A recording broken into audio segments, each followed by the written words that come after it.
యుగ యుగాల దేవుడు పానకాల రాయుడు కొలువైన మంగళాద్రి దివ్యక్షేత్రం దక్షిణ భారతదేశంలోనే ప్రసిద్ధిగాంచింది. జీవనది కృష్ణానదికి అతి చేరువలో నెలకొని ఉంది వైష్ణవ క్షేత్రం. ముచ్చటగా ముగ్గురు నరసింహస్వాములు కొలువైన మంగళగిరి పుణ్యక్షేత్రంలో ఎగువ సన్నిధిన పానకాల నరసింహస్వామి, దిగువ సన్నిధిన లక్ష్మీ నరసింహస్వామి, కొండ శిఖరాగ్రాన గండాల నరసింహస్వామి. అంతేకాదు మత సామరస్యతకు ప్రతీకగా నిలుస్తుంది సంప్రదాయ చేతి వృత్తుల శ్రమజీవుల వాడ. ప్రత్యేకించి గూడు రిక్షా కార్ఖానాలకు పేరెన్నిక కన్న మంగళగిరి కాలక్రమంలో టిఫిన్ బండ్లు, తోపుడు బండ్ల తయారీలో పైచేయిగా నిలిచింది.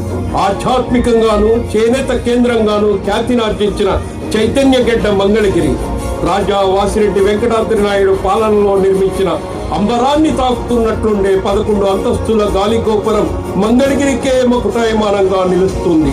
ఇక వాడుకలో పెదకోనేరుగా నిలిచే కళ్యాణ పుష్కరిణి మంగళగిరి చారిత్రకతను చెప్పకనే చెబుతుంది.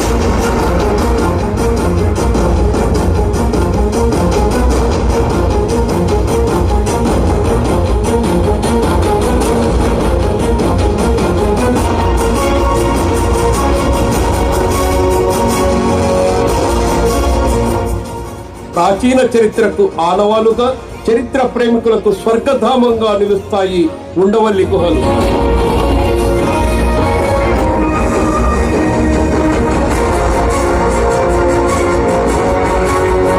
నవ్యాంధ్రప్రదేశ్ లో ఆధునిక వైద్య సేవలకు నిలయమైన అఖిల భారత వైద్య విజ్ఞాన సంస్థ ఎయిమ్స్ కొలువు తీరింది మంగళగిరిలోనే.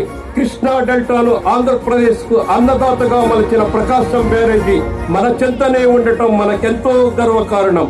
కోరిన కోరికలు నెరవేర్చే శ్రీ మహంకాళి అమ్మవారు కొలువైన ఘంటంరాజు కొండూరు మన మంగళగిరికే మణిహారంగా నిలుస్తుంది.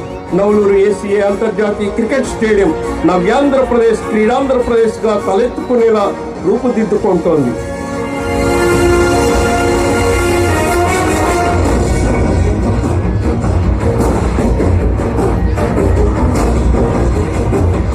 ఇక అంతర్జాతీయ ఖ్యాతినార్జించిన చేనేత పూర్వ వైభవానికి కొనసాగింపుగా నేతన్నలపై మమకారంతో మన మంగళగిరి ప్రజాప్రతినిధి, రాష్ట్ర మానవ వనరులు, ఐటీ, ఎలక్ట్రానిక్స్, ఆర్టీజీ శాఖల అమాత్యులు నారా లోకేష్ మధ్యలో మెదిలిన ఆలోచనలకు కార్యరూపం దాల్చి నేతన్నల ఆధునిక నైపుణ్యానికి ప్రతీకగా ఆటోనగర్ వ్యవసాయాల నమూనాగా నిలుస్తుంది. పసుపు రైతులకు మేలిమి